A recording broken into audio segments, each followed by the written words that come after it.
We are here with the Samsung Galaxy S2. This is a pre-production version, although the ID is essentially final. 8-megapixel camera on back with 1080p recording, LED flash, extremely thin, but still manages to pack a battery over 1600 milliamp hours, so that's good.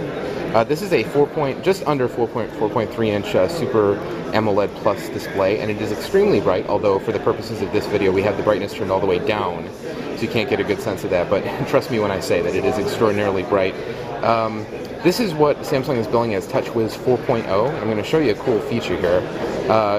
They've essentially brought back the widget drawer, which you might remember from very early versions of TouchWiz. If I bring up the widgets here on the home screen, we can get sort of a slider across the bottom that has some cool 3D effects.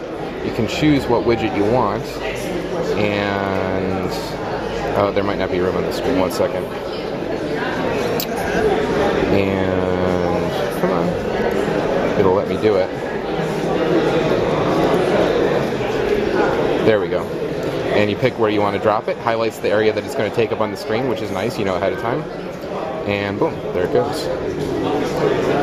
There are 4 hubs that Samsung is installing on this device, obviously not a stock Google experience. You have Social Hub, Music Hub, Readers Hub, and Game Hub.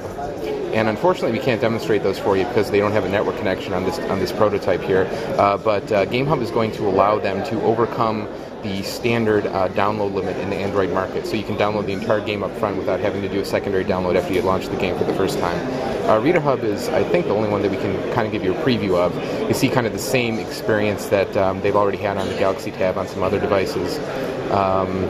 The wood paneling in the background, sort of a library effect. Feels very fast running Tegra, which is kind of a surprising choice, but a good one considering the performance that we've seen on some other devices.